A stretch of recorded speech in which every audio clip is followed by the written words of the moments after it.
Welcome to the Marshall Pruitt Podcast, presented by Cooper Tires and the Justice Brothers. And we are remembering Ayrton Senna on the 25th anniversary of his death, May 1st, 1994, at Imola in Italy.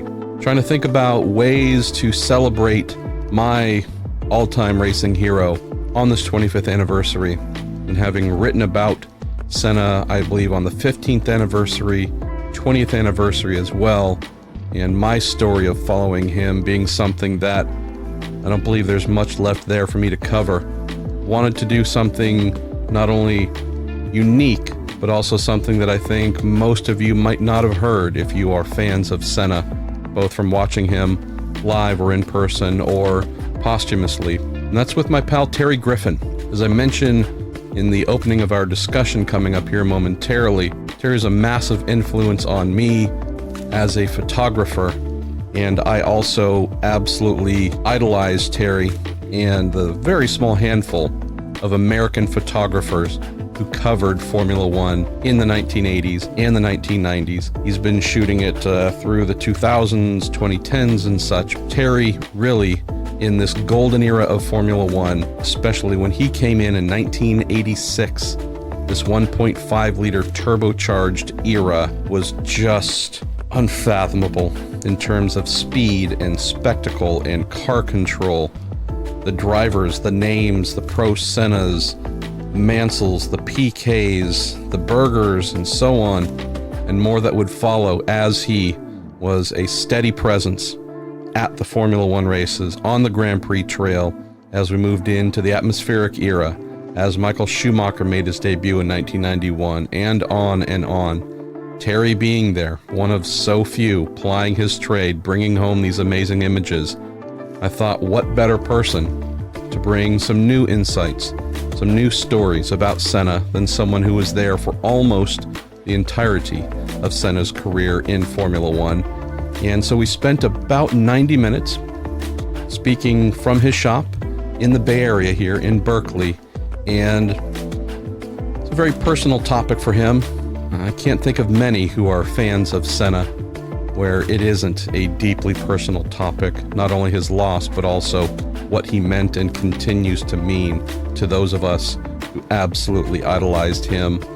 Towards the end of our conversation, in asking about this 25-year milestone, there's no technical glitches, it's just silence, as Terry does his best to keep the tears from streaming down his face. Because still, all these years later, a quarter century later, the emotions of what Senna meant to him and his loss still weigh very heavily on someone who's been around for quite some time. Rather than being jaded, just that honest emotion and those tears said a lot. There's some funny stories in here, some wild appreciations as well, and there's a lot of great stuff, as usual. Terry is a very mellow guy, but also a really fun person and someone who's also a pretty darn good storyteller. So trying to bring you something new, knowing that the subject of Senna has been almost exhausted or seemingly exhausted after 25 years. I'm hoping my friend Terry Griffin shares with you what it was like covering Senna starting in 1986. Brought to you in the Marshall Pruitt Podcast, presented by Cooper Tires and the Justice Brothers. So Terry, we're here at this somewhat uncomfortable 25th anniversary of Ayrton Senna's death. You, having been one of America's premier Grand Prix photographers, your photo, your work in the 80s and 90s, as I've told you, it inspired me to want to take photos, even as just a young, dumb mechanic. And little would I know that years later it would morph into me becoming some form of photojournalist. But it's you, John Blakemore, again in the time that I grew up and was following Formula One and just so intently. Know that your passion for Senna has always been similar, if not greater than mine. Never met the man, never was fortunate enough to watch him race live and in person, but he was my hero among heroes, God among gods. And so knowing that we're at this 25th anniversary of his passing, A lot of folks are going to be writing and publishing beautiful things today, reflecting on this quarter century. I figured being able to speak with someone like yourself who was there for so much, the majority of his Formula One career as a photographer, as a raconteur, and a bon vivant, and someone that was in the pits, in the paddock, knew a lot of people. It might be interesting for folks to hear just some different sides of what it was like being around Ayrton Senna. Before we get to that, though, Terry, where did your passion and interest for photography come in, and how and when were you able to become one of very few Americans photographing Formula One racing? Mostly it was my upbringing. My father was a photographer. He was a graduate of Art Center and was a classmate of Peter Brock. And Peter Brock actually invited my dad to the 72 or 73, I can't remember what year it was. That was the first time I went to Laguna Seca. And I was in the pits with the team, right? And I was like, wow, this is cool. But it's my dad's friend. My dad was doing the shooting, as always. I didn't own a camera at that point. And I was watching what was happening and seeing what was happening with Peter. And he was constantly under pressure, so I didn't really get to know him at that point. But, I mean, it was mind-blowing to see his Datsuns beating the heck out of Corvettes and things of that nature.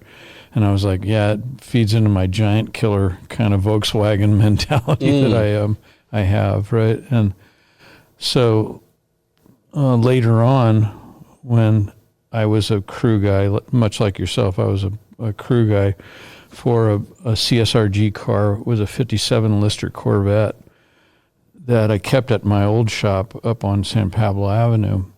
And I had a customer who came in and said, oh, wow, look at that car, right? You know, what is that about? And I said, well, it's a vintage racing car. You know, and he wanted to know all the specifics about it, right? And me being the mechanic, you know, and got all geeked out about how much horsepower it had and all that stuff. He asked me if he could help me in the pits. Well, turned out, right, you know, that he came and he helped me, and he introduced me to people at a Rye helmet. And I was taking photographs of the car for the driver, and then started taking pictures for David Love and a lot of the other guys, Dean Watts, all those guys, right, you know, in that particular era, and essentially selling them prints. And I was like, wow, this is crazy, right? You know, This is a thing you could do. yeah, this is something I could do, and I love it, right? You know, because I get to, you know, I love racing and I love mechanics and I love photography, right? You know, and I can actually do some pretty creative things, you know. And the driver, Peter Davis, actually gave me a lens, a really nice Nikon 2.8 80-200, and that was all manual focus back then, and said, here, try this. And that just opened up a whole new world to me, right? So I told my friend, who was a Japanese industrialist, right, you know, he basically knew the people at Rye, and he got me a job with a Rye helmet up in Montreal and Detroit, you know, and got me full passes to a Formula One race. And I was like, oh my God, right? You know, What years? that was 1986. Wow. Yeah. And at that first race, you know, I remember walking up onto the knoll, because it used to be a little bit of a up and a down right past the pits, you know, going out towards that turnaround, right, the old pits. I was watching from that knoll, and I saw my first Formula One car of that era go by me and go into a corner, and it seemed impossible that the thing would stop and turn. And I was like, oh my God, you know. This is your new life. Yeah. And I said, I got to be in this. I have to be in this. So that Montreal race, 1986, that would have been Senna's third season with the John Player Lotus team. Right, exactly. 1.5 liter twin turbo V6 Renault. didn't always keep the smoke and oil inside, but man, it was raging until it did surrender most times. But I know you mentioned to me that race happening to be your debut, you actually got to speak with Senna at your very first race, which is just inconceivable today. Yeah, no. Well, what happened was, I mean, PK and Mansell pretty much dominated that race, but the guy that was running after him and driving harder and getting more twitchy in every corner, right? That I was watching as he came by me, I was like, man, this guy's giving it the beans, almost like what you see with Verstappen now, right? I mean, just right on the ragged edge of control. And I was like, man, this guy is really chasing him down. And he blew up somewhere about 150 yards from me, and I was standing right by our marshal station where there was an opening in the fence. And he pulled that thing right in next to me, right? And he got out of the car, and he immediately jumped up and went to the back of the car and was looking at it. And I walked over, and I started looking at it myself. Being a mechanic, I said, wow, looks like there's lots of stuff coming out of the breather. It's either the rings or, something of that. And he probably burned a piston, right? And he says, yeah, you think so? And I was like, yeah. And we sat there and we talked, and he asked me, how do I know, right? And I said, I'm a mechanic, right? And he was very nice to me, right? I didn't know him at all. And at this point in time, it's fair to say, when we think of Ayrton Senna today, it's Mount Rushmore of legends. In '86, the next coming guy, he wasn't what we would say, quote, Ayrton Senna yet. No, he wasn't. And but it was really readily apparent from his driving style that he was, as aggressive as anybody, right? He was really, and I knew that he had won a race at that point because obviously I was a Formula One fan, right? But I didn't know the extent. You don't see the real fine points, not unless you're, that, being by the side of the track, we saw Greg Moore. When you look at it on TV, you don't see you don't hear the pickup point, right? You don't see where he breaks deeper, and all those things that add up to tenths every lap, right? On his teammate. And when you're standing by the side of the circuit, you could see that, right? And you pick up on it, right? And you go, whoa, God, this guy's, that 1% apart, which means in a Grand Prix of 200 miles, he's like a mile and a half ahead. And, that's what it turned out to be, right? Later years, right? I got to understand that he was just a master of car control and a master of his trade, sort of like Jimi Hendrix was, right, with the guitar, right? He was above everybody else. I love the fact, Terry, that true to the Senna mythology, his probing mind wanting to quantify and qualify the credentials of the person he's speaking with. Evident even then with you, a guy he'd never met. You're at your first F1 race as a photographer. Senna's car happens to blow up right next to you. You find yourself in a conversation with him, but even then, as a young, third-year F1 driver, he's still wanting to make sure that you're not just pulling this stuff out of your backside. How are you qualified to make these comments? Yeah, no, he was very inquisitive and very intelligent, and I think that's what really, really separated him from 90% of the drivers. The guys that were his teammates, Prost was no dummy, right? And when he went to McLaren, I thought, this may be the end of this guy, right? Because Prost was a devious sort of fellow, right? With his teammates, right? He played a lot of, background games with them, so to speak, right? To take his psychological edge and use it as much as possible, because he was not as fast ever as Senna, and that was the thing. I was there for that whole thing, and I got to know Prost very well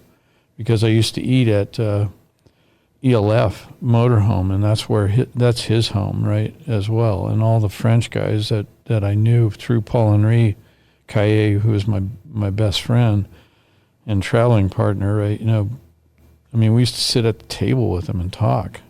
Never with Senna. Senna was very private, and very businesslike on a race weekend.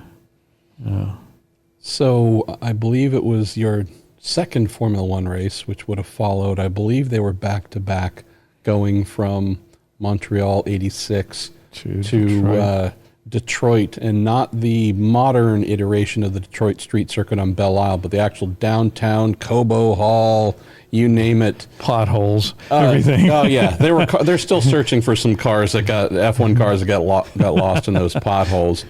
You were telling me about, for those who haven't seen the circuit, this old circuit, you certainly should be looking it up on YouTube. But there was, in the final sets of corners and complexes, there was a very high-speed blast into a chicane right next to the pits. So you'd either duck left to go to the pits, or you'd blast through the chicane. And there were some real consequences if you got too aggressive or your car wasn't handling right through that chicane, chucking it into the wall, onto the front straight. And I know that Senna's treatment there in his Lotus Renault caught your attention as well. Yeah, I mean, that was the first time that I'd been directly head-on with a car probably 30 feet from me, right, at speed. 1,000+ horsepower. Yeah, oh yeah, and during qualifying, they did all kinds of stuff. Like, that's where I met Wayne Bennett. Wayne Bennett was working with the Tyrrell at that point, and he was working on the Renault motors. I was walking back behind the garages at that point, right, and I saw him taking the wastegates off of the car for qualifying. I was like, "Oh my God, what are you doing?" Right? He says, "Well, this is qualifying." He says, "This is a 1-lap motor, right?" And I said, "Really?" I said, "You don't even know how much boost you have in that?" Right? And Wayne told me, "Nope, we don't know. We just guess." Jesus. Well, the other thing that they were doing, right, was at that point, was that Cullen Chapman came up with the idea of, or not Cullen Chapman, but Peter Wright came up with the idea of actually taking the Zeus fasteners and loosening them just 1/8 of a turn, so they were looser at the back of the diffuser, so that as you went along and you went over a couple of bumps, right, it would dislodge in the back and it would flex down and literally ride the ground like a skirt car. And some of my pan shots from Mexico show that, right? From the next race in North America, which was in Mexico, that the diffuser was separated right from that. Jeez. Yeah. So that was a cheat that they got away with that car, because they were down on power to the Honda. But at that point, right, I was standing there with a whole bunch of flaggers looking. This missile coming at you. Yeah, I mean, you could see them coming into the chicane, and hear them coming, because they weren't silent in those days. And they came into the left-hander, and then they had to snap the car in mid-corner to make it work. And he was fully,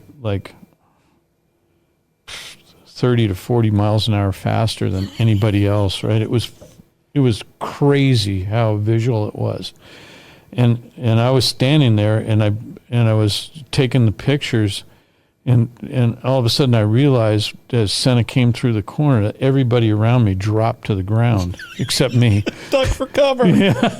And I was standing right behind a pole, right, so that I had a little bit more safety. But if he would have hit that wall, it would have taken me out.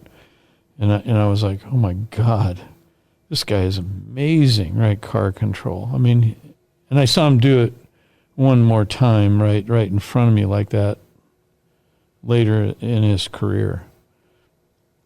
Yeah, I mean, he tended to be visually faster and everything, and you could tell when he was coming too. Later, after I got used to shooting Senna, I got to the point where I could hear Senna coming, because he had an amazing way of repeating his throttle almost to a millimeter. Places like Suzuka, the hairpin, right, which is an incredibly hard corner to do without traction control, because you're going in and it's canted to the right. If you're looking, it's off camber, right? You don't see that on television. You're coming from 180 miles an hour underneath the bridge, going through that kink and then getting up on the brakes, and then you're diving in and the car is trying to lift up the left front wheel.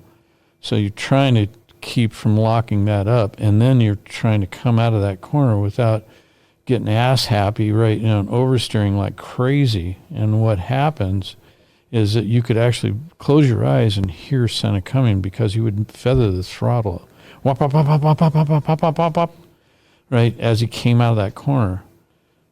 And we figured out just by counting from one point to the next, right, that he was easily almost a second faster through that hairpin section than anybody else, right, because of the way he throttled the car.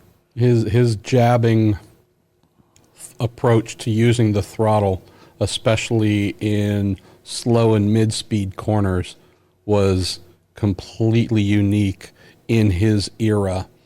The only IndyCar driver that I heard, I don't know if he picked up on it, and he's a fellow Barria boy, friend of ours, Jimmy Vasser, where he would do the same thing, but it stood out so much among the other elite drivers.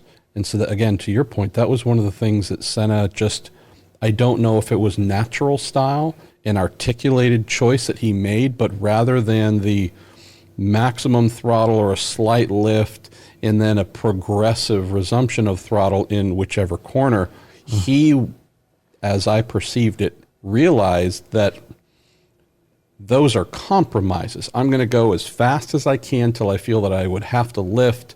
There's going to be some form of coasting period where it's not just coasting to decrease speed, but it's letting the chassis settle. If you're, like you say, at the hairpin at Suzuka, you're coming in, the chassis is being loaded in a variety of ways. You're needing it to settle before you can turn the wheel and ask it to do the next thing. But in that intermediate zone where you're transitioning from one action to the next, and most drivers are off throttle, as you would listen to Senna, even just on the broadcasts, you would hear that burp, burp, burp, and realizing that, okay, I can give it a little goose and a little more goose. I'm not back to full throttle, but rather than surrender these little fractions of a second of inaction, I can just pep it up a little bit. But you're also slightly unsettling the chassis a little bit too, and having to manage that on the way out. Yeah. It's fascinating. Yeah, it is fascinating from the standpoint of, I think that he was born, or he developed the talent of feeling the relationship of the application of torque relative to slide, the adhesion of the tires. And I think he was so connected to that, right, that's where he developed that blipping of the throttle as his own personal traction control. And I really believe that it was, something that he did in karts, very early. Because he used to talk about, his greatest racing was in karts, in terms of competition and, how much fun it was. But he used to practice every time it would rain, and you have to be very, very, very conscious of, when the car is coming loose from the pavement with those, because you are the suspension, so to speak, right? Your tires are pretty much all there is.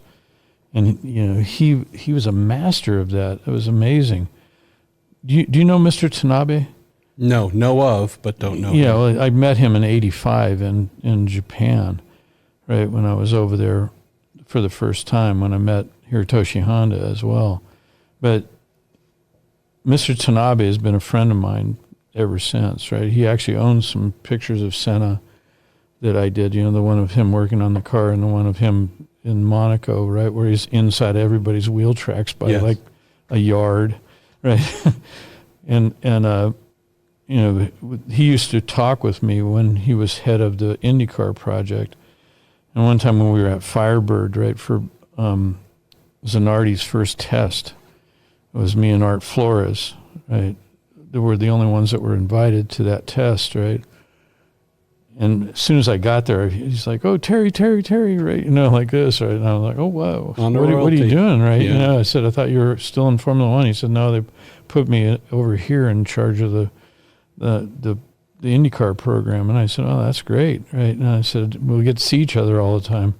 And we were sitting around talking about this, that, the other thing. And I said, "Hey, man, what was it like when Senna came to the team, right?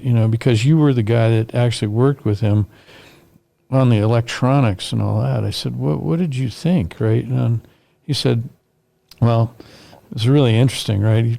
We put him in the car, and he went out and he did a couple laps, to warm up the tires, right? Just familiarize himself with the track a little bit with the car. And then he went in anger. And when he hit the what's now called the Senna curves, all of a sudden, right, the telemetry we were getting back was that, we had a bad throttle switch, right? Because it was going on, off, on, off, on, off, on, off, on, off. So they pulled him in, and they changed the throttle switch, set it at 0 and full, so it had the full range, right? And set it where he wanted it. And he went back out, and he's, after a couple more laps, right, same thing started happening. And they were like, "What the hell is happening?" So they pulled him in, right? And he goes, "Well, why are you guys pulling me in?" He says, "Because you got a bad throttle switch." He says, No. When they showed him the chart, he said, "That's how I keep the car on the edge, right?" That's how I keep it, under control is, I feather the throttle with my right foot. And they were all looking at each other. They'd never seen that before. Never. So that to that point, right, of his car control. Then Mr. Tanabe told me, he said, when he first came to the team, he said he was really raw. He didn't know anything technical, right? By comparison to somebody like Prost, who we're used to working with. Because it was Prost's team when he came there, 1988.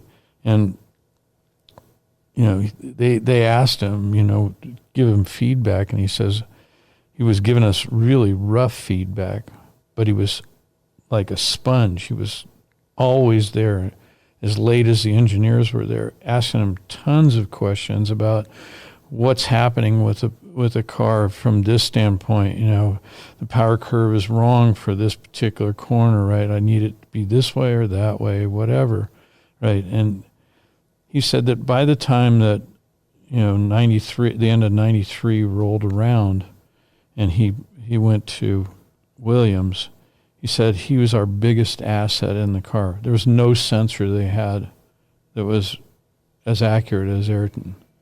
Ayrton was like totally in charge of giving us technical feedback, and he knew every aspect of the car. And I know that at that Detroit 86 race, that was the first time you got a chance. I don't know if you were just kind of peeking around the corner listening in, or, I don't know the story behind that, but you got a chance at Detroit in 86 to listen to him download to his Lotus engineer, and I would imagine Renault engine engineer as well, after Friday practice.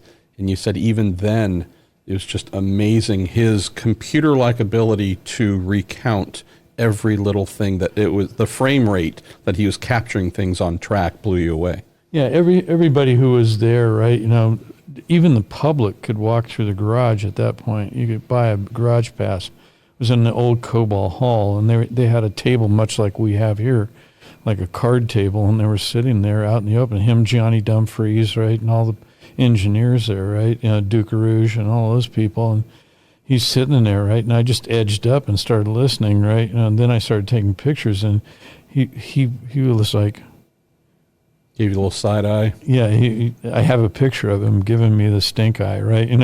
Like, go away, I know who you are. It was funny, right? But his concise information was like no other driver I've ever seen, right? Before or since, right? He's probably the sharpest guy that I've ever seen in a car. And that's definitely a part of the Senna legend too. But again, just interesting to know that if you're thinking about most elite drivers and their personal evolution in the sport, you'll see flashes or rough forms of that brilliance. And it will then take usually 3, 4, 5+ years before you really see that start to harden and become this tool they can wield at any time. Mm-hmm. And again, I just think it's fascinating to hear that, by 86, you're still seeing and hearing some of these things that even if they weren't fully developed yet, it sounds like it was way ahead of the curve. Yeah, it was, right? I mean, that's the deal. I mean, he made you pay attention if you were actually interested in the nuances of the differences between drivers, right? Because he was so intelligent, right? And he was, you could see it in him, right? He had that drive. He had that, the massive concentration. Everything was business. I never felt like he was funny with me, right? Ever. He was always business. Whenever I ran into him and I was talking with him, and I was around Beatriz Asampaco, right, who was his PR girl quite a bit, right, because I really liked her. Not a surprise with Terry Griffin story.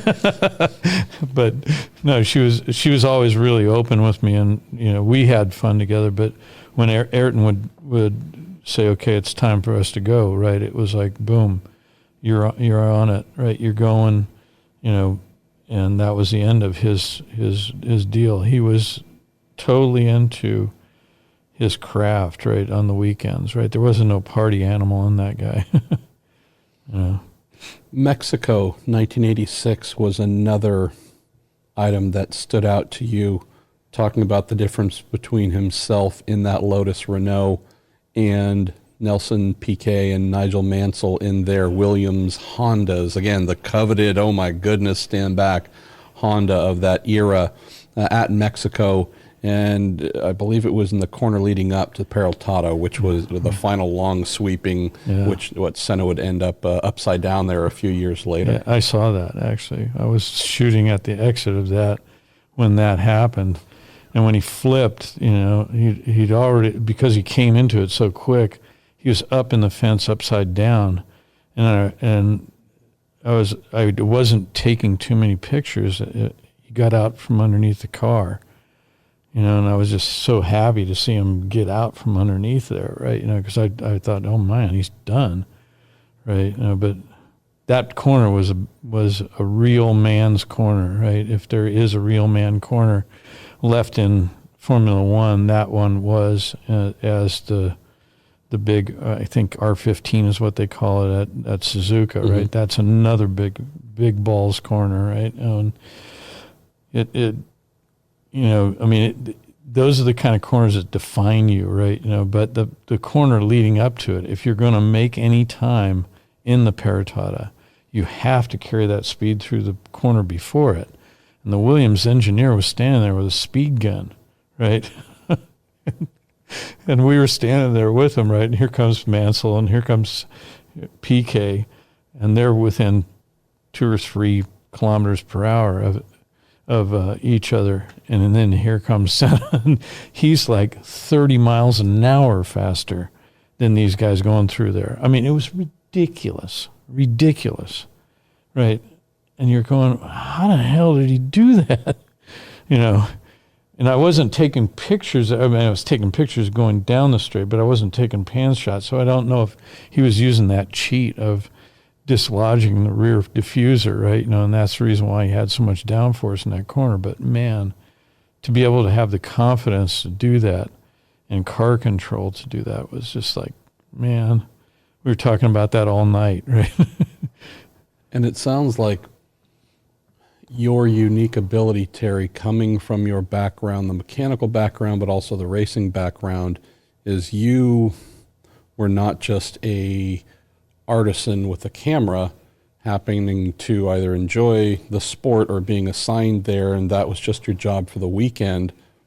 You had the tools, you brought the tools to be able to know what you were seeing and appreciate what you were seeing. And it sounds like, on top of having a job to do and shooting F1 during this amazing turbo golden era, sounds like there's also like me with certain drivers I've been able to do this with, where you're just, yeah, okay, I got a job, and man, I'm gonna put the camera down for a second and just see the heroics going on here. Oh yeah. No, we've been at races together, right? And over the years, right? And seen some pretty amazing drivers, right?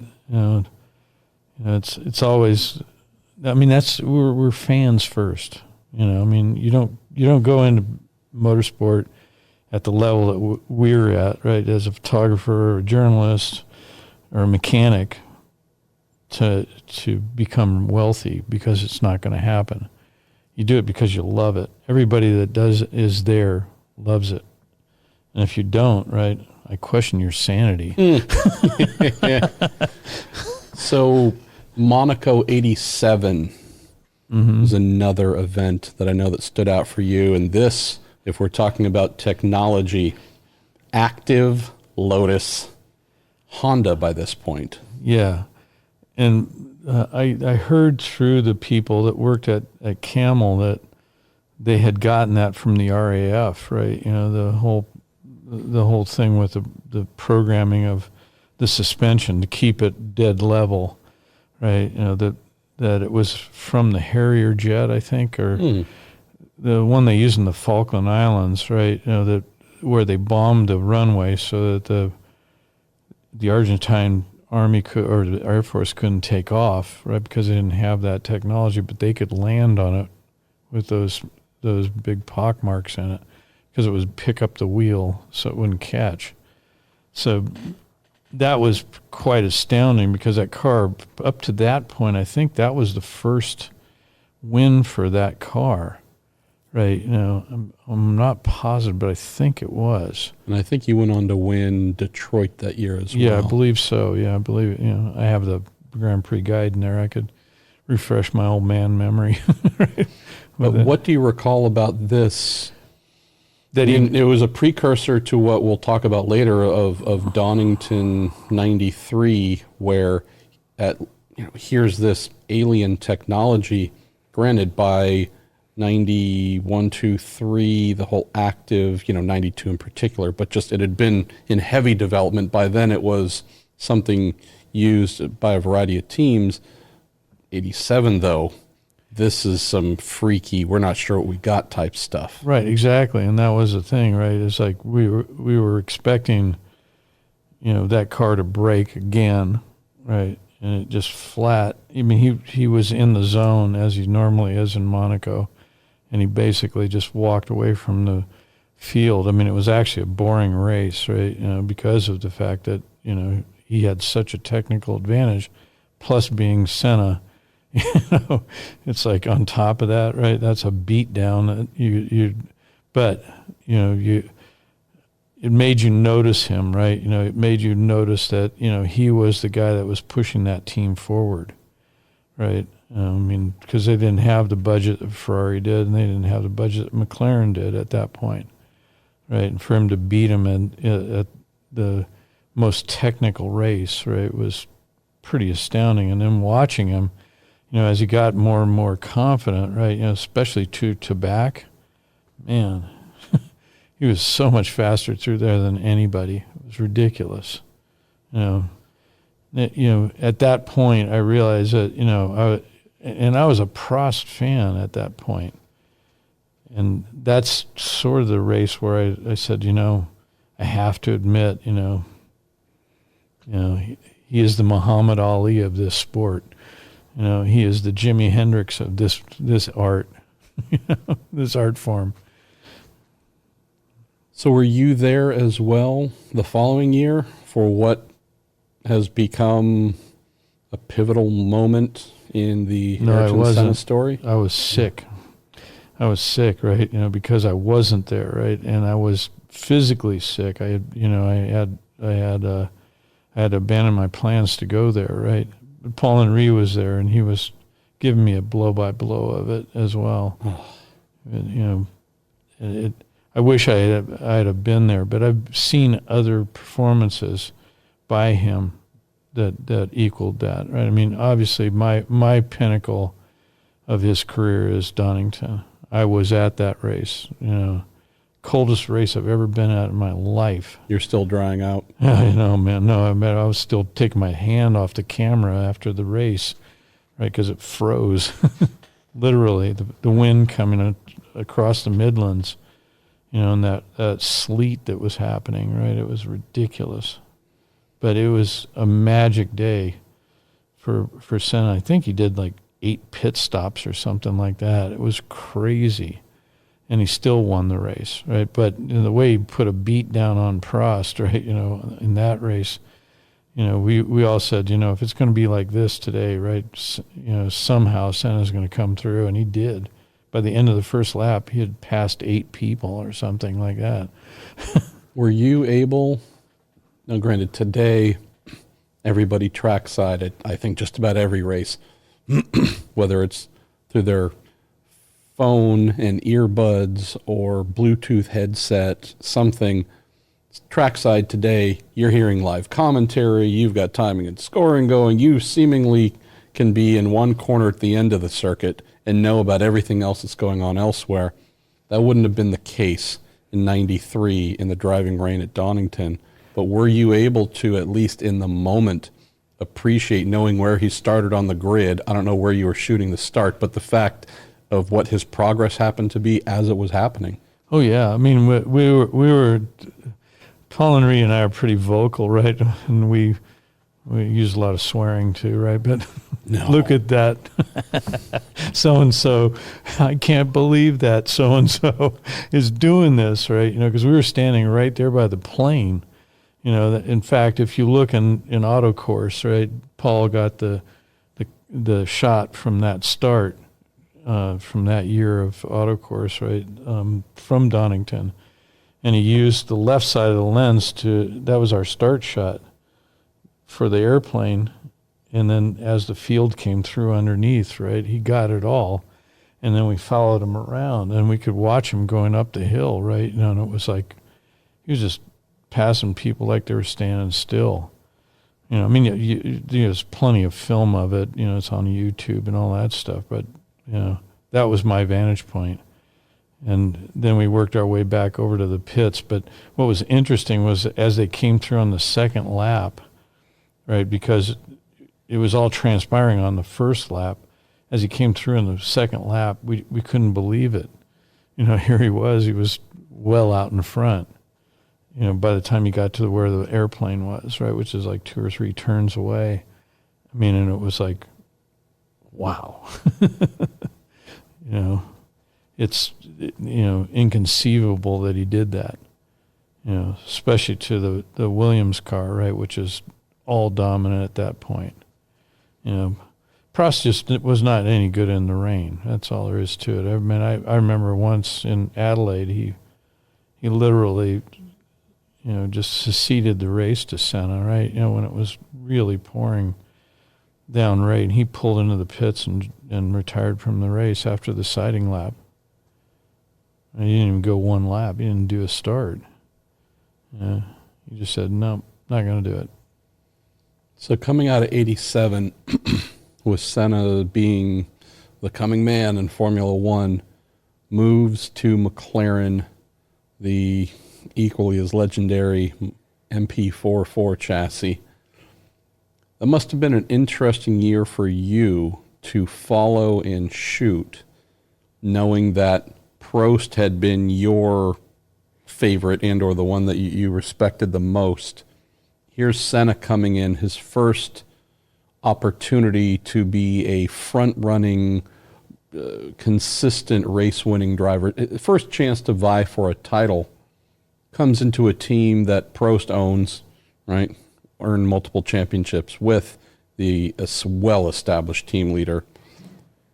And you have this young lion wanting to eat his lunch. Didn't always happen, though, right? This is a year where they fought among themselves for the championship, it wasn't necessarily the all Ayrton Senna show.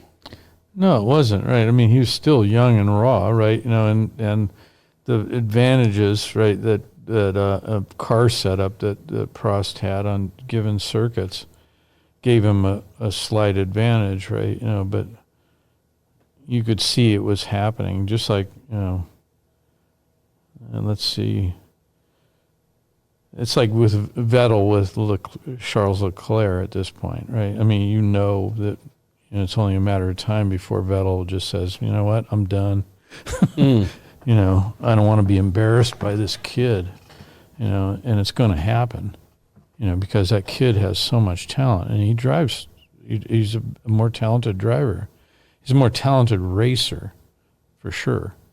And you could see that in the comparison between Senna and Prost. Prost was a technician, and he set an example for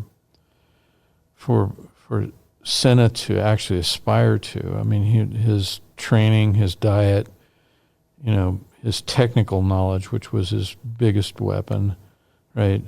And then his psychological, game that he played, right? He was very Machiavellian, right, if you want to say that, right? He basically would take over Senna's mind, and Senna was young, and he was impressionable. But he became hard very quickly, right? And, it was basically got thrown out of the nest, and he learned to fly in probably the hardest environment in Formula One. That's, you come up against the current champion, and you beat him in your first year, which Senna did in his first year.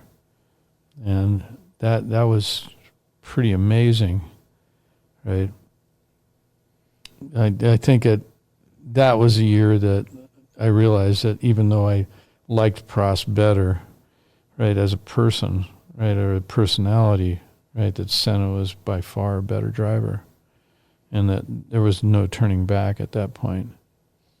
You had mentioned to me that of the things you found interesting to observe throughout the year while shooting the Grand Prix trail, to see how this team that was absolutely Alain Prost's to begin seemed to start shifting towards Senna, maybe similar to your personal shifts in tide. Was there a point where you started to see or feel that in what you just observed walking by the pits, talking with folks and whatnot, where it seemed like this was going to be the new guy? Yeah, I mean, you could sense it, right, in the way that Ron Dennis was treating him. There became more friction over a period of time between Ron Dennis and Prost, right, which culminated in him leaving and going to Ferrari eventually, especially after the 89 incident, right, at the chicane, right? Because everybody knew that, that was a racing person and watched the telemetry and everything else that, Prost caused that accident. He would not, and then he acted like he was the victim, It was almost like, a little kid's game, right? And Ron Dennis wasn't going for it. He knew exactly what was happening. So, it was a series of steps, that you could just get the feeling. And there were, also, Nobuyuki Kawamoto also loved Senna. I mean, he looked at Senna as he recognized his talent right away. So, I'm sure that he was talking to the Honda engineers about who's the better driver as well. So there's a lot of opinion, and those guys, they look at the telemetry and they see who's on full throttle where, who's faster where, and it's irrefutable at that point, right? The guy who's performing the best is Senna 99% of the time. So interesting, though, we come out of this 88 season where Senna wins his first world championship.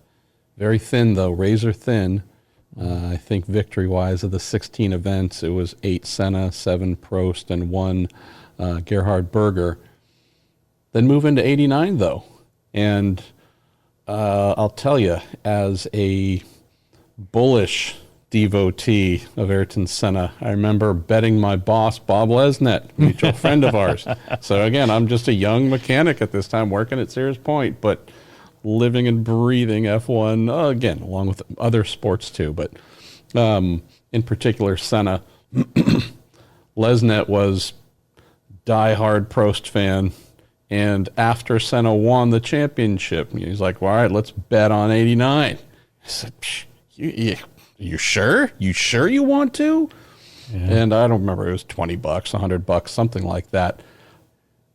Point being, though, is coming out of 88, I was just like, this is easy money. This is absolute. How stupid of you to continue to bet on Prost. Yeah, I had to pull that $20 bill or $100 bill or whatever it was out of my pocket at the end of the year. Interesting how what seemed to be, there's never going to be another world champion as long as Senna is driving, where in that second head-to-head season with Prost, no, not the case. Share some thoughts from that 89 season, because you want to talk about fascinating dramas. Yeah, I mean, the 89 season was really one of, it was probably the biggest battle ever, right? Between teammates. I think there's more acrimonious, feelings going on there than anything that I've seen in team sport, right? Before or since. And my memories of it are, that it was the year that you saw all these really crazy things happen. I think that was the year that Prost claimed that Senna was being given priority, and they actually, because Jean-Marie Balest, right, was a big Prost supporter. He actually put pressure on Honda and McLaren to actually have a press conference in Adelaide at the last race to say, yeah, we'll let you tear them down. It's preposterous that you think that we build different engines for different drivers, right? This is not happening. We don't play favorites. We can't, And, Ron Dennis basically went up in the face of Jean-Marie Balest and said, how dare you, accuse us of favoring him over Prost. And Prost was right behind it. He was needling Jean-Marie Balest all that time to actually prove that there was favoritism, right? And convince him that there was favoritism, because how could he possibly be losing to this, upstart Brazilian? So you mentioned you cracked open the door on one of the most memorable single moments in Formula One in decades, in my lifetime as well. That being the final chicane at Suzuka, 1989. At the time, I happened to be up watching that live at whatever crazy time that would have been. It was clear to me that was 100% Alan Prost's fault. I also wasn't a big Prost fan, so that might have tainted things a little bit, but after watching it time and time again, if you remove Senna from the track, just create a hypothetical situation where Senna was not on the motor racing circuit, and you look at where Prost started turning the steering wheel, he would have driven onto the grass, right? That's how early he was turning. So just from if you strip sides, allegiances, and whatnot, and just look at things rationally, you can even do that today, again, with technology. You can go frame by frame. You can just see where the steering wheel starts to turn. That wasn't the turn-in point for the corner. Mm-hmm. And knowing the collision that happened, the penalty that was handed down to to Senna for continuing on a portion of the circuit that was not part of, regarded as the racing line, et cetera, et cetera. You look at how that has happened. That became a focal point of the Senna. I don't even really call it a documentary. It's more of a fan celebration thing. But I was just watching that at home, man. You were there. And that's why I love conversations with Uncle Terry, because you were there for this stuff. Tell us about this. Well, yeah, I mean, the thing is, right, as I was further down, I was preparing to shoot the finish, right? So I was down beyond the chicane, right? And I was watching it on the Diamond Vision thing. It was by the podium, and I was like, holy Christ, what's happening here, right? And then Senna came through with the wing all askew, right? And went around and got a new wing, and Prost had retired, and I thought it was, done deal, right? That Senna would win. And then the politics happened, right? Jean-Marie Pelest, who is, he was a Vichy, come on. He wasn't going to let his man down, right? He basically ruled in favor of Prost in that particular situation. And then I was at the subsequent press conferences where Senna basically pitched a big bitch, right? And said, he's taking it away from me and all this stuff. And I think that the next race where I believe that was the race, which was Adelaide, was where they had the big press conference about favoritism. And it was a rejection of the whole nastiness behind the scene of Prost with Jean-Marie Pelest, trying to convince him that he was being done wrong, that led to him leaving the team, I think. I think it was brewing all year, but that was the point at which, Ron Dennis and most of the people at McLaren lost all respect for him, for him to do that. And he ended up in Ferrari the next year. There's another milestone, too, that you were there for, and that was the following year. Oh, yeah. The payback. Yeah. The next chapter is ugly, I'll admit. As an American, I don't know if it's unique to us, but retribution seems to be a part of our DNA makeup. So I know from a sporting standpoint, we should always tell our kids and whatnot, never do such a thing. Got it. That's the high moral ground. I'll also acknowledge that I'm okay with the low moral ground at times. And although, well, granted, Prost did initiate what happened in '89, it was ultimately Jean-Marie Pelest that set things in motion that took the points away and settled the '89 championship the way that it did. But looking at 1 year later, you were there for good old turn one. Yes, Boy, I'll tell you, from the chicane to turn one, those 2 messy years. Yeah, exactly. We Paul-Henri Caillet and I used to travel together all the time, right? And we would decide who would shoot what. So I had my 300 on at the 89 race, which was going to be the decider at Suzuka. And he had his 500.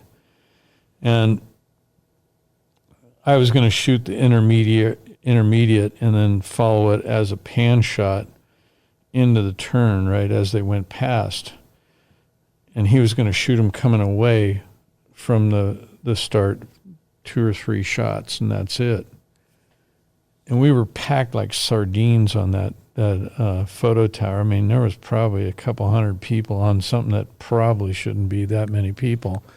And it wasn't the straight on one. It was the one that was, 2 drivers left just as you hit the apex there. So they, all day long or all night long on Saturday, we heard Senna's, bitching and moaning about the fact that Pelest had switched sides on it, right, and gave him the clean starting slot. Gave Prost the clean starting slot, yeah, in the on the Ferrari. outside, right? And he said, "This is bullshit," right? It's pardon my French, but he ended up saying, that this wasn't fair. So I was looking, and I had my vest on with my 80 to 200 in my pocket, and when they pulled up, nobody said anything. I said, "Look at him. He's pointed at Prost. He's going to hit him." You can verify this with Paul Enrique. I said that, right? And I had to, in that moment, stash my 300 lens, which is not easy to take off of the camera, put it down between my legs as the rest of the cars are coming up to the grid, and put my 80 to 200 on. Wide angle. Yeah, and then pre-focus, because there again, right, it was in the days of barely autofocus cameras, right? And my F4, I think, had a pinion drive in it, right, which was very slow, right? So I very rarely used it. Maybe in the pits I used it, but I didn't do it when I was always manual focusing. And here they come off the starting lights, right? And he's angling right at him, right? And I said, "Oh my God," right? And Paul got his shots with the big 600, right? And I got the two intermediary shots. And then the people in front who realized that they were going to hit, instead of staying sat down, they stood up right in my shot as they hit, right? So he got the first two shots of them coming away in auto course. I got the second two shots.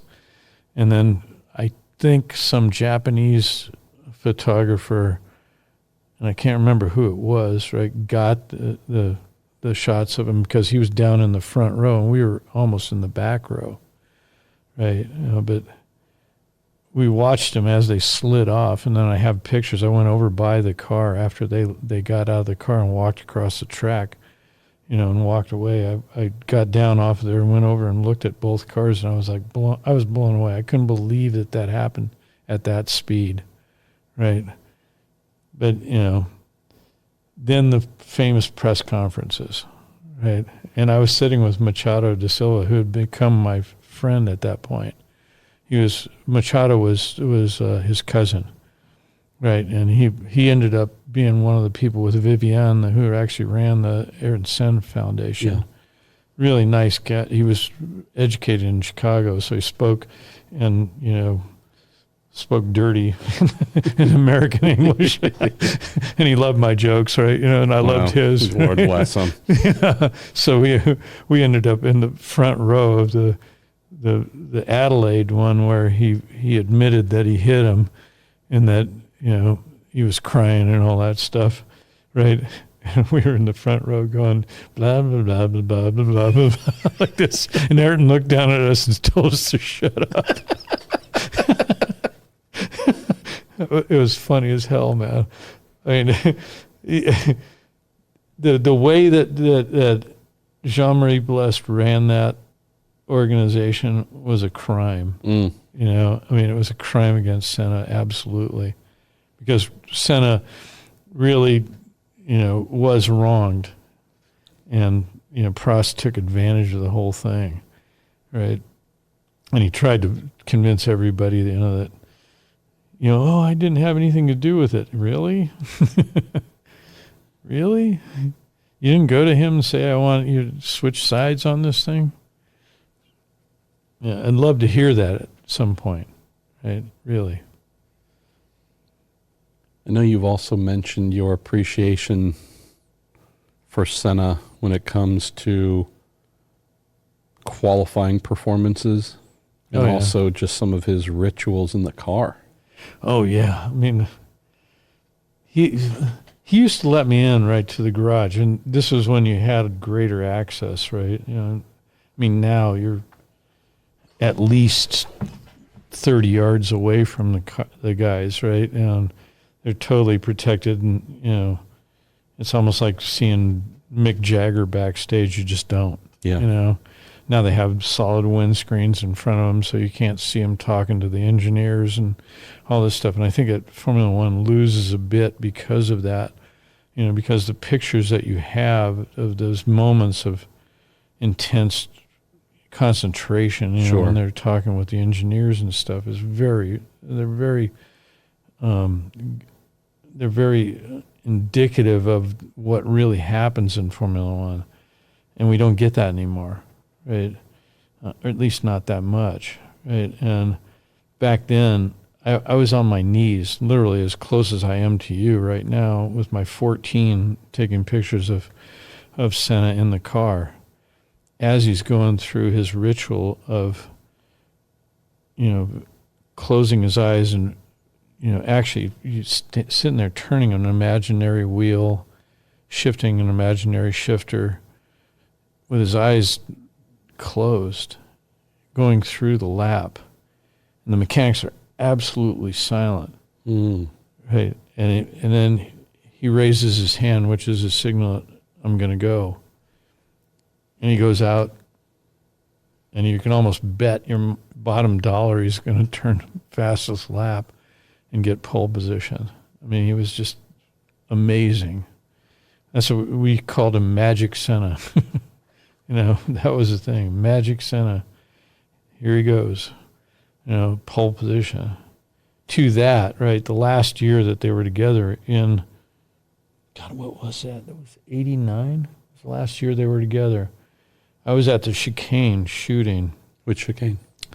The Rundle Street kink, right? It basically comes uphill slightly from on Rundle Street, and then it turns through a kink right there. It's where Mika Hakkinen did his flying twice, right? Once he had to have a tracheotomy there. The first time he got away with it. Adelaide. In Adelaide, yeah. Which I still regard as the greatest street circuit ever. Right? I mean, that had everything to it. It was a beautiful circuit. And Ayrton loved it, right? I mean, it was his last win in 1993. Happened there, which was another memory that I'll go over with you. But, I was there in 89. I was out there at the end of qualifying. There was hardly anybody there except for the marshals and me. And I was obviously out looking at that curb that's in the kink, right? Because most of the guys would come through and put two wheels on that barely and launch off of it with two wheels in the air. And it was kind of a cool shot. And what happened was it wound down to like 10 seconds before the flag fell on the session. And Senna was sitting at the hairpin before the start-finish line, waiting, and he took off with like 5 seconds left, and he crossed the line just as time expired, so that lap was good. And it was a lone car. You could hear it throughout, echoing off the buildings in the city. Right? 3.5 liter Honda V10. And it was like, it made the hair on your neck stand up, right? Because, with the confusion of all the other cars, right, it's just a din. But when you hear that one lone car coming, right, it's almost has an effect, some kind of ghostly sound to it. And I'm like ready to pack it all in, right? I've got my camera bag there. I'm actually taking the lens off, right, that I've been sticking through the fence. It's an 80 to 200 2.8, same one I shot the start with there. And I went back up to shoot that shot of him coming off that curb. And again, right, all of a sudden, right, he comes around that turn. You could hear him. He's hell-bent for leather. And while everybody else has come through there and just barely put their left side wheels on that curb, the only thing that's on the track is the right wheel, the right side wheels. I mean, the car's at a 45-degree angle. Jeez. I mean, it's up in the air like higher than anybody has ever gone through there, other than Hakkinen when he flew up. No, it was right? That was a moon launch, though. Yeah, that was a moon launch, right? And I didn't get that, right? But I got the end of it, right? Mark Sutton got it in the air, and I was standing right next to him. We always talk about that, but at any rate, he comes into my vision faster than anybody has come through that corner at all, right? I mean, didn't lift at all. Came across, he was at a 45-degree angle with only the right wheels on the track. And he comes off of it sideways. He starts to oversteer like this, and the wall is like this, and he's coming straight at me at a 45-degree angle. And he catches it and goes like this, and I hear from behind me everybody in these elevated stands go, oh, like this. And I turned around, and I realized that everybody has hit the floor except me. Again. Your lack of self-preservation. We're worried about you. I know. Well, I had my lens through the fence right there. I mean, had he hit, I would have been gone, right?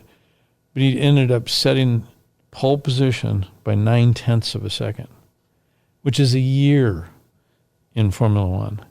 I mean, it was fantastic. I wish I could go back. I haven't even looked at the book, one of my fact books, right, the Grand Prix Guide, to see what the difference between him and Prost was in that particular session. But that was the moment that I realized the guy had,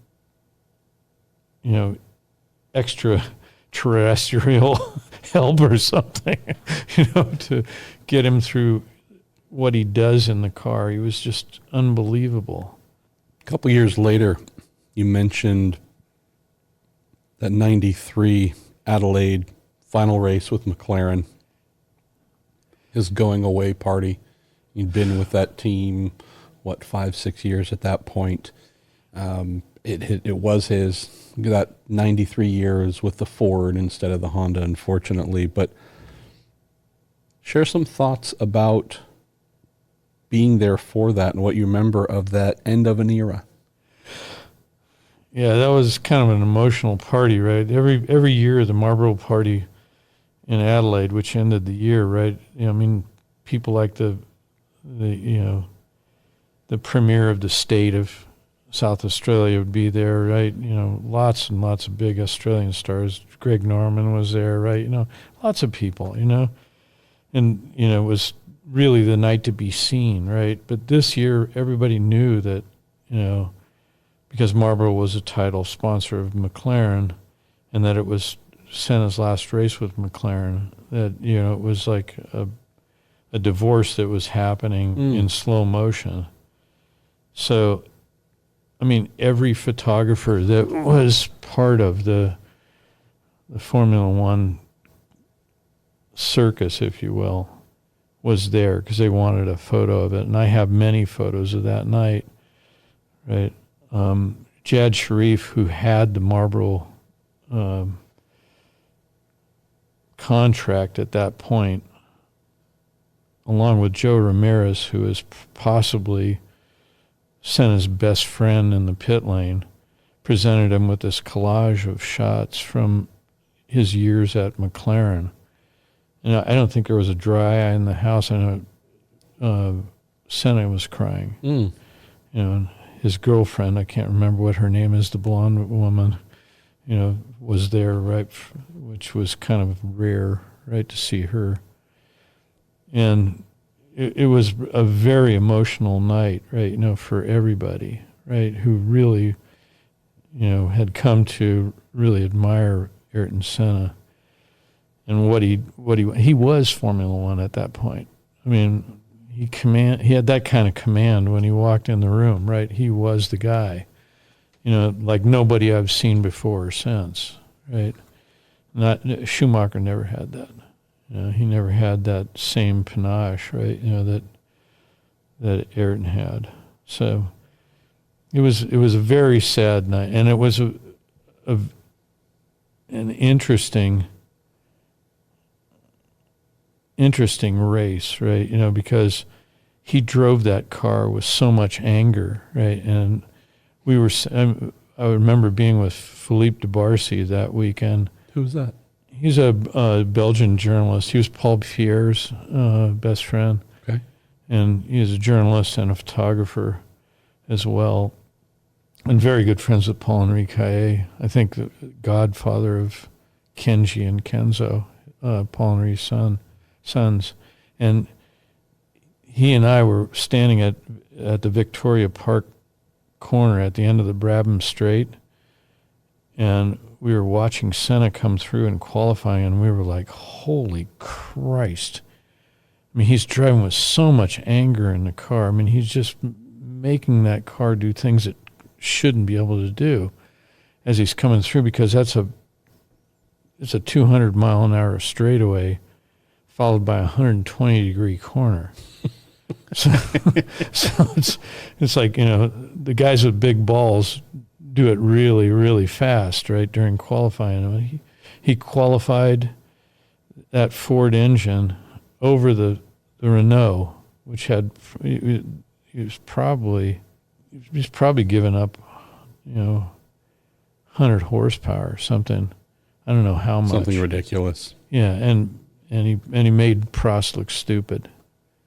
And then in the race he ran away again, right? He made him look stupid, but at the end of the race, right, it was like, I was like, man, this guy is so head and shoulders above everybody else there. It's ridiculous, right? To be able to, be down that much power and be able to beat the hell out of somebody else. No, actually, it was a Honda car, right, that year, wasn't it? 93 would have been the Ford. 92 was Honda's last.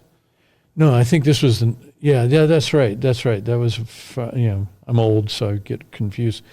That was the year he won 5 races with that car.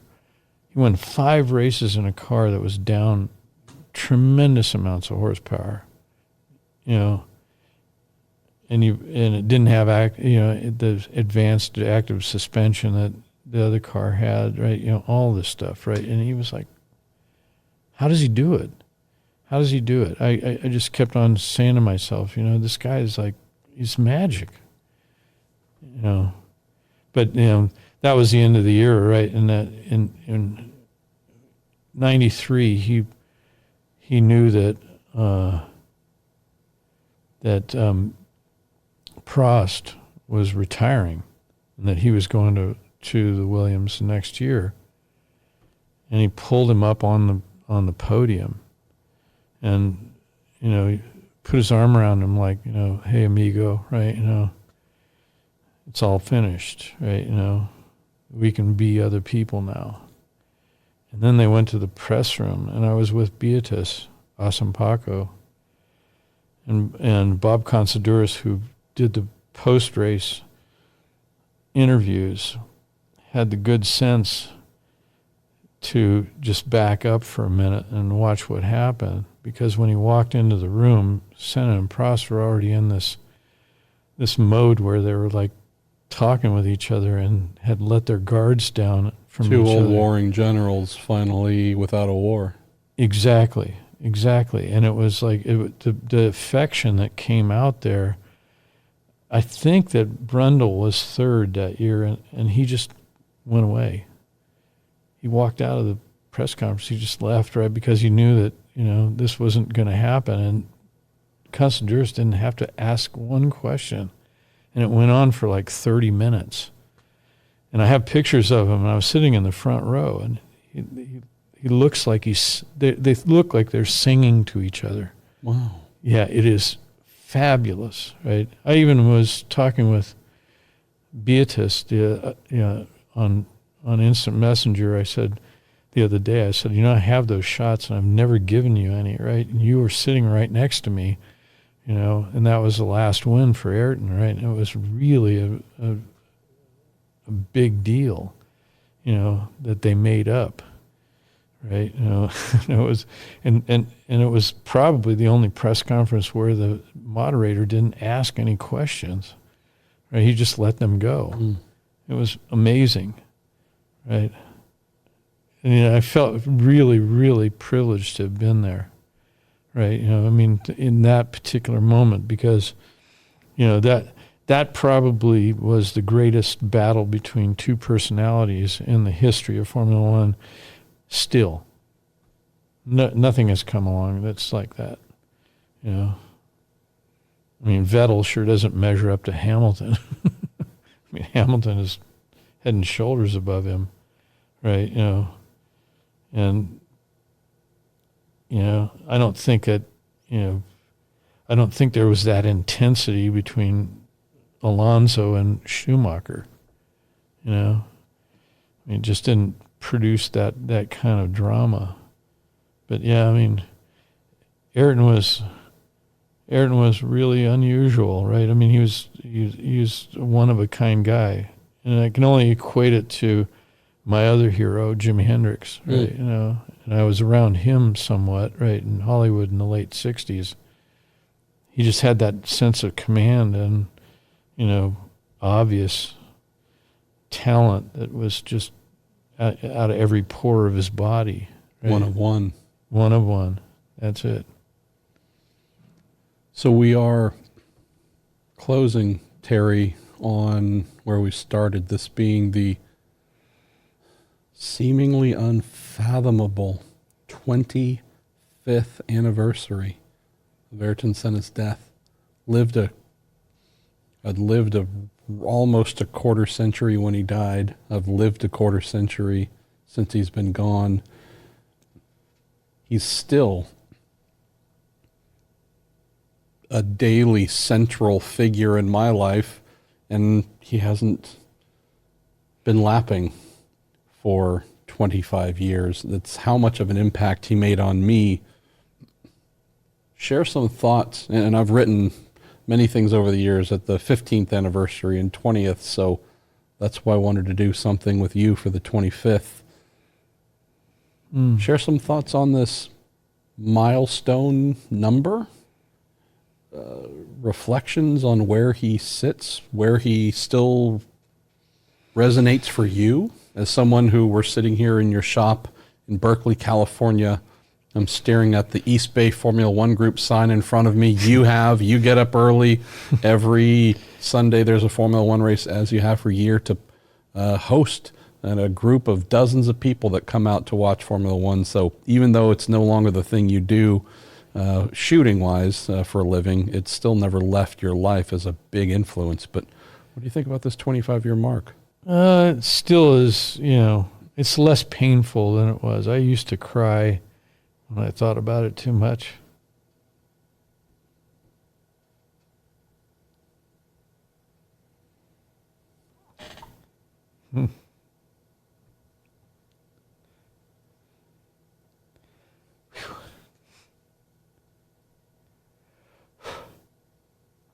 As I get older, right, and I'm, you know, in at the end of my life, I think I use, you know, the knowledge of, you know, what he was, right, where he took his talent to the nth degree, all his God-given talent and the advantages that he had, because he was a rich kid growing up, not like Hamilton where he was coming from poverty, right? I mean, he wasn't poor. He used all that, right, to do great things in his life. And the greatest thing that I think he did in his life was that he kept it secret, how much he really, really cared for other people, particularly the people in his country. The Ayrton Senna Foundation that he founded still today is the biggest charitable foundation in South America for fighting poverty and helping kids with education. I mean, 25 years later, still the biggest. Name me one American athlete that has anything close to that. Even if they have more money than Ayrton Senna, did they have a bigger heart? Did they have a legacy like his? No, they don't.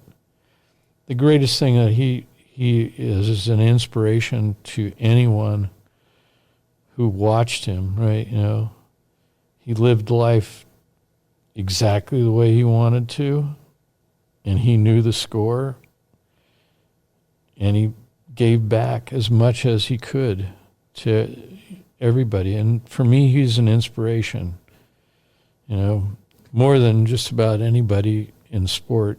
Well, obviously anybody in sport, but, you know, great scientists, you know, all those, he's right up there with them, right? I mean, he's an anomaly, right, as a race car driver. You know, and, you know, as I get older and I see that, you know, hey, this is what his fate was, it becomes easier for me to come to grips with how he died and how suddenly he died. And yeah, I mean, 25 years, right, is a blink of an eye and an eternity, right, you know. But, you know, it's a long time for us who are living, you know, and he's still a very strong influence on me. I mean, he's a very strong influence. And it's interesting, right? You know, Paul Henri Caillou was the guy who was at that race. I wasn't at that race, thankfully. I was planning on going to Monaco the Tuesday after that race. And I remember getting there, and we always got our Kodachrome back from Switzerland on the Wednesday. And I would always help him go through the photos. And he says, look, I have stuff as he went by, right? You know, on his last thing, he says, just like Gilles Villeneuve, he has some of the last pictures of him on track before he crashed and died. And he says, if you come across that roll, let me know, right? You know, so I got those pictures, and he sent those off, but I kept looking through, and he had shot a motor drive of it. And Senna went through with Schumacher right on his tail. And for some reason, Paul turned and sort of panned with the car to keep the focus on the Williams. And off to the left rear wheel came a piece of J.J. Leto's Mild 7 carbon fiber. And I said, look at this. I said, yeah, here you go. This is big, right? You know, because he bounced in that corner. I know it. So we went to Monaco the next day, and we saw Patrick Head, and I said, we showed him that slide, and he said, can I keep this? Because they're trying to say it's our fault. And Paul Henri gave it to him, and it turned out to be a key piece of evidence in the trial. But you know, the whole thing about, you know, the circuit just absolutely absolving themselves of any kind of wrongdoing in safety, and that led up to Senna's death was really kind of a bad thing, because the next day I was sitting between J.J. Leto at that time was a very good friend of mine, and I went into the pit and I was sitting there, and Michael came in. He was already on the fastest car out there during practice, and J.J. was out at sea. He said, let me try your car. I want to see if I can drive it faster than you know, I'm driving my own, right? And I was sitting between Flavio and Michael Schumacher, and I asked Michael, I said, what the hell did you see? What do you think happened? Right? He said he bounced, lost control of the car. And ran over something? No, the tire had gone down. I mean, you think about it, he'd been idling around right behind the safety car. So the tire pressures went down. He had a puncture from the accident between Leto and I can't remember what the guy's name was. There was a whole ton of accidents there. Yeah, but it was at the initial start, right? And there was carbon fiber still on the track, and he went through it, and it basically punctured the tire. So that tire went down, which altered his left side ride height, and he hit that bump, and the car came off the ground, and it went two wheels skidding. That's all part of the deal, right? But they say it was the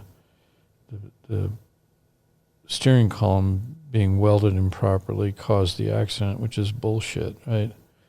It broke in the accident. And then the other thing that really bothered me about the whole thing was Bernie's whole deal about continuing the race. In 97, I was going out of Melbourne with Paul and Ree.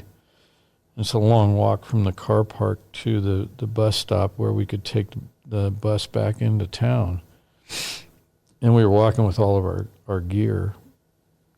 And all of a sudden we hear somebody behind us beeping the horn. And a guy pulls up and rolls down the window. It's Sid Watkins. Says, "Hey, you guys want to ride?" Mm. I said, "Yeah, that'd be great." So I got in the front seat with him. Paul's in the back. And I said, "You were the first person on the scene. Was he dead?" I always wanted to know that, right? And this is a man who was a friend of Bernie Ecclestone's, right? I said, "Yeah, he was dead." Yeah. I said, "What happened?" He said, the right front upright, or the control A-arm, came back through and went right through his forehead. He had amniotic fluid coming out of his ears. And for all intents and purposes, he was dead. You would never, you can't save somebody with that kind of injury. And that really made me think that Bernie Ecclestone is the coldest son of a bitch that ever walked the face of the earth. Because instead of, saying, let's not do this race, let's, in honor of Ayrton, call it a day, he basically said, no, the race must go on. And Roland Ratzenberger the day before. Yeah. I mean, it was a horrible way for that, his life to end, right, But if anything, over a period of time has taught me anything, it's that, he was the most admirable driver I've ever seen. He's also the greatest driver I've ever seen, and he's also an inspirational person who basically, his legacy lives on, not through motor racing so much, but through inspiring lots of kids and funding them still. That's amazing to me. Amazing to think 25 years later, someone who wasn't a family member, a father, a mother, still evokes such emotion, bring tears forth. That says something. Yeah, it's sad, very sad. But it is what it is. You got to see someone up close, get to know them enough to have a professional relationship and feel comfortable enough to piss them off from time to time, talking in the front row of whatever press conferences. Oh, yeah. It's still pretty amazing. Well, I one time that he did get funny with me, right? And I realized that, he didn't show this at the track very often, was that I was staying in a house in Adelaide. I never stayed in a hotel there. I always would, book with this organization that actually had people rent rooms in people's houses, which is way before the Airbnb thing, right? And I had this one family that I stayed with all the time, and one of the kids wanted Gerhard Berger's autograph because a year before, in 1992, he had won the race. And it was his first Formula One race, but he couldn't go this year. Right? He says, "Oh, could you get me his?" Yeah, I can. Gerhard's always around, right? And I can get he's a nice guy. He will always do that. Right? And I'll get one for you. So I went back and I said, "Oh, Jesus, right? I forgot." I came back from the car park. It's, probably 2 hours after qualifying. And I asked Joe Ramirez, who was hanging around there, right? I said, "Hey, Joe, is Gerhard still here?" And he said, "Yeah, he's debriefing still, right? No problem. He'll be out." And I said, "Yeah, I'll wait. I got to get an autograph for somebody, right?" And here comes Senna bopping out with his briefcase, right? And I said, "How long is Gerhard going to be, right?" He says, "Why?" And I said, "Well, I got to get a autograph for this kid that I'm staying with, his family here in the city. Really wants Gerhard's." He says, "You sure mine won't do?" Yeah. And I said, "Yes, I'm sure yours will do." Right. But, and I just took for granted that he'd always be there. Right. I never asked him for an autograph. And he says, "You sure this isn't for you?" I said, "Come on, asshole. I can get an autograph from you anytime, right?" He says, "Yeah, that's true." And he signed it for me. And I said, "Well, that's good, right?" I took it home. I bet you that kid still, he was disappointed that day when I came home. And I said, "This is Ayrton Senna." And his father was all enthused, right? But he wasn't, right? And he's all pissed off at me that I didn't get Gerhardt's autograph. But man, I bet you now he really thinks his lucky stars. Terry, thank you for taking some time, brother. I know this is not always an easy subject for you, but I do appreciate you not only making time, but opening yourself up to share some of this. And you and I have been wanting to do a whole series of podcasts on a variety of stuff, so hopefully this is the first of many. More people need to know my crazy friend and photographic inspiration, Terry Griffin, because you're a wild man. And you told nice stories today. Wait till we start talking about IndyCar and Lord knows what, where high dollar 4-letter words get used. The bleep button. I'm going to have to warm that up for you. Thank you. And that was Terry Griffin. I sure would love to know the name of that little boy who was so upset at not getting his Gerhard Berger autograph, and what he thinks today about this rather amazing gift that Terry brought him. Also just fun to hear that more human side, the unbuttoned side of Senna there, even momentarily, in the garage.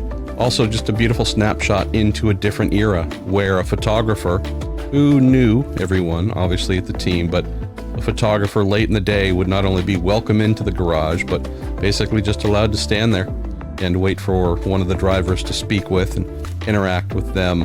Just a very different time.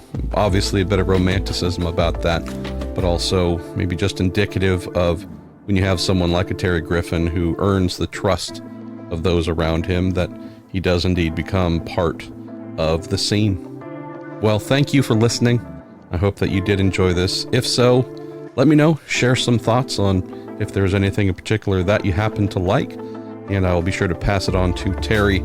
Terry is not too heavily into social media outside of Facebook, so if you're a Twitter or Instagram person, by and large, you won't be interacting with Terry, but if you do happen to spend time on Facebook, good old Terry Griffin is there, probably posting some heavily left-leaning content, but again, we all love one another regardless of political affiliations or otherwise. If you're new to the podcast or just looking to dive through our back catalog, our brand new MarshallPruittPodcast.com site has all 500 plus episodes categorized in all the different sections that we normally post on a weekly basis.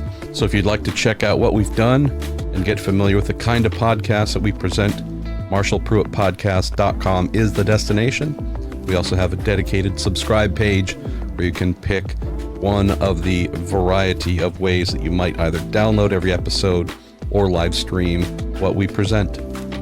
All right, I am Marshall Pruitt. This is the Marshall Pruitt Podcast, brought to you by Cooper Tires and the Justice Brothers. Thank you for listening.